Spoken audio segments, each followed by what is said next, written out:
In this video, I'm replacing the engine and cabin air filters in my 2020 Jeep Gladiator Django. Welcome to the channel, More Dirt, More Distance. I've owned my Gladiator for 2 years. I'm approaching 20,000 miles, so it's time to do some maintenance by replacing my filters.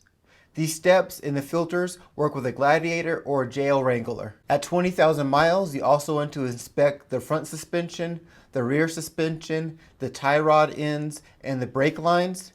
I do that every time I go out on a jeeping trip, so I know those are in good order. Let's get the filters installed.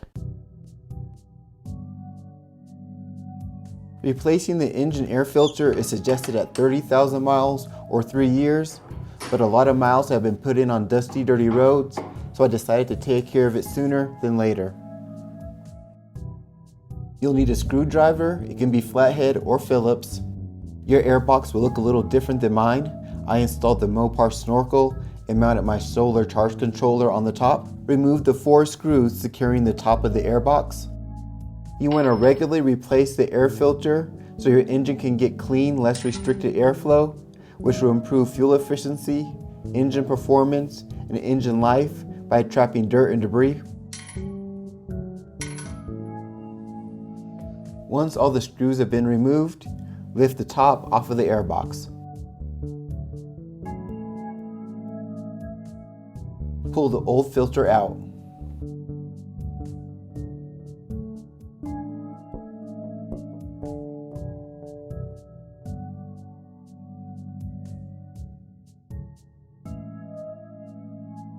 I purchased an aftermarket air filter, but I'll put the OEM part number in the description with a link to both.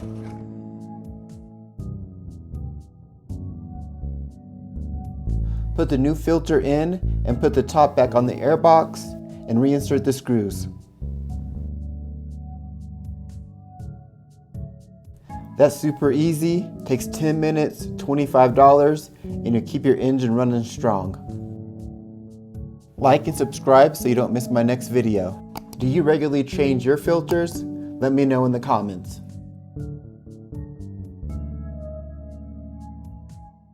Next, let's replace the cabin air filter. You want to replace the cabin air filter to ensure fresh, clean air is flowing into the cabin. A really dirty filter can actually make the interior of your Jeep stink, especially when the HVAC is on.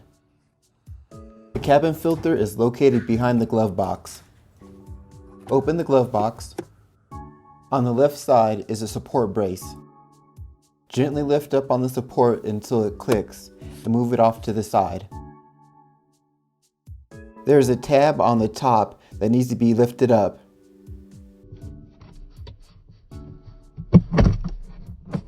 Now you can remove the glove box. This is the HVAC system. On the left is a tab. Squeeze the tab to remove the door.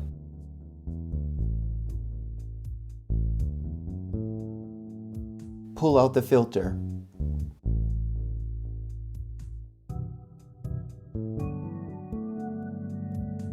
The old filter is really dusty. That's why you gotta replace it with this nice new clean one. Insert the new filter, reinstall the door, and the glove box. For more Jeep maintenance and how-to videos, click the end screen now.